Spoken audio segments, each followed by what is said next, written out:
అందరికీ నమస్కారం. నా పేరు చూకుల దుర్గాప్రసాద్ శాస్త్రి, బాపట్ల జిల్లా బాపట్ల.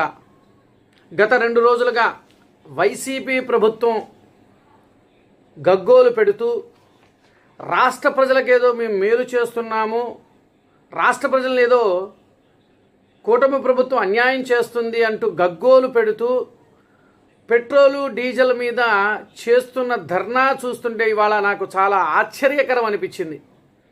నేను ఈ మాట ఎందుకు అంటున్నానంటే, గతంలో వైసీపీ ప్రభుత్వ పాలనలో మరి ఆ రోజు పెంచిన రేట్ల గురించి రాష్ట్ర ప్రజలు అప్పుడు గుర్తుకు రాలేదా ఈ వైసీపీ ప్రభుత్వానికి?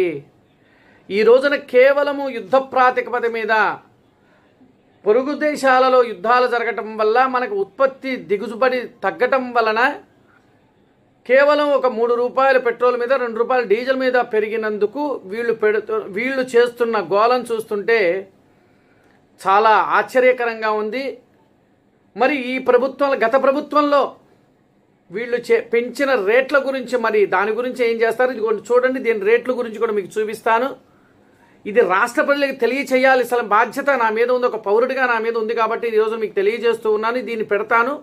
ఇది చూసిన తర్వాత ఒక విశ్లేషణ మనం మాట్లాడుకుందాం.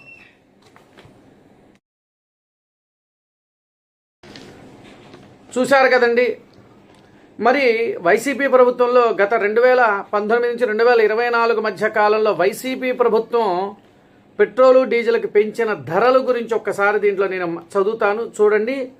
మరి కూటమి ప్రభుత్వం పెంచింది కనీసం అక్కడ ఇతర దేశాలలో యుద్ధాలు జరుగుతుంటే ఉత్పత్తి ఆగిపోవటం వల్ల పెంచటమే తప్ప, మరి గత 2 సంవత్సరాల నుంచి కూడా కూటమి ప్రభుత్వం ఏ రోజు కూడా పెట్రోలు డీజిల్ ఏ రోజు కూడా పెంచలేదు కదా. కనీసం ఆ యొక్క సెన్స్ కూడా తెలియకుండా వీళ్ళు ఈరోజు మాట్లాడుతున్నారంటే చాలా ఆశ్చర్యకరంగా ఉంది. ఒకసారి వైసీపీ ప్రభుత్వంలో పెంచిన గురించి మాట్లాడతాను, ఒకసారి చూడండి. Jaganmohan Reddy petrol diesel rate పెరిగిన పాపం, నాటి జగన్ పాలనలో శాపం. జగన్ హయాంలో జరిగింది. లీటర్కు ₹4 అదనపు వ్యాట్తో పెంచారు. అప్పట్లో లీటర్కు ₹1 రోడ్డు అభివృద్ధి సెన్స్ అంట, అంటే ₹1 రోడ్లు అభివృద్ధి కోసం పెంచాడు. పెట్రోల్పై ₹2.76, డీజిల్పై ₹3.07 వ్యాట్ మళ్ళీ పెంచాడు. ఏది జగన్మోహన్ రెడ్డి గారి పరిపాలనలో. మొదటి 2 ఏళ్లలో పెట్రోలు డీజిల్ రేట్లపై ₹41 పెట్రోల్ మీద, ₹31 డీజిల్ మీద కూడా జగన్మోహన్ రెడ్డి గారు పెంచారు. అప్పుడు వాళ్ళు ఆ రోజున ఎవరు కూడా ఏం మాట్లాడాల. ఈ రోజున కనీసము ఇతర దేశాలు యుద్ధాలు జరుగుతూ ఉంటే దాని మీద యుద్ధ కారణం మీద ₹3, డీజిల్, అంటే పెట్రోల్ మీద ₹3, డీజిల్ మీద ₹2 పెరిగినందుకు వీళ్ళు ఈ రోజున చేస్తున్న హంగామా చూస్తుంటుంటే చాలా ఆశ్చర్యకరంగా ఉంది. మరి అంటే ఒక సామెత ఒకటి గుర్తొస్తుందండి, గురిగింజంట దాని కింద నలుపు చూసుకోదంట, పక్కవాడి నలుపు గురించి ఎతుకుతుందంట. అట్లా ఉంది వీళ్ళ పరిస్థితి.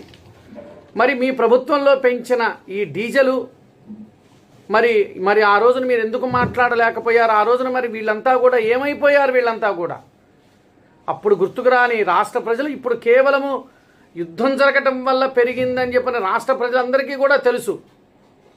అందరూ కూడా యాక్సెప్ట్ చేశారు ఇది నిజమే కదా అని. మరి వీళ్ళు ఎందుకు ఇంత గగ్గోలు పెడుతున్నారో రాష్ట్ర ప్రజలారా మనం ఒక్కసారి ఆలోచించాలి. ఏదో వచ్చేసి గుడ్డెత్తి చేలో పడ్డట్లుగా వీళ్ళేదో రోడ్డు మీదకి వచ్చేసేసి ధర్నాలు చేసేసి మేము వినతి పత్రాలు ఇవ్వటాలు, లేదంటే గగ్గోలు పెట్టడాలు, ఏదో రకరకాలుగా చేస్తుంటే చాలా నవ్వులాటగా ఉందండి. అసలు ఆశ్చర్యకరంగా కూడా ఉంది. ఇంకో విషయం చెప్పాలి అని అంటే, మరి ఆ రోజు గుర్తుకు రాని రాష్ట్ర ప్రజలు ఈరోజు గుర్తుకొచ్చారా? ఆ రోజున మీరు పెంచిన రేట్లు ₹41 పెట్రోల్ మీద, ₹31 డీజిల్ మీద పెరిగినప్పుడు అప్పుడు రాష్ట్ర ప్రజలు, రాష్ట్రం ఏమవుతుందో కూడా ఆ రోజు మీకు తెలియలేకపోయిందా? రాష్ట్ర ప్రజలారా ఒక్కసారి మనం ఆలోచించండి. ఈ రోజున పెరిగింది అని అంటే కేవలము ఇతర దేశాలలో యుద్ధాలు జరగటం వల్ల మనకి అన్ని ఉత్పత్తుల మీద ఇబ్బందికరంగా ఉంది కాబట్టి పెరిగింది తప్ప, మరి గత 2 సంవత్సరాలలో ఏ రోజు పెంచని ప్రభుత్వం ఈ రోజు పెంచడానికి కారణం ఒక్కసారి మనం ఆలోచించాల్సి ఉంది. రాష్ట్ర ప్రజలారా నేను చెప్పింది అవునా కదా? ఒక్కసారి ఆలోచించండి. నమస్కారం.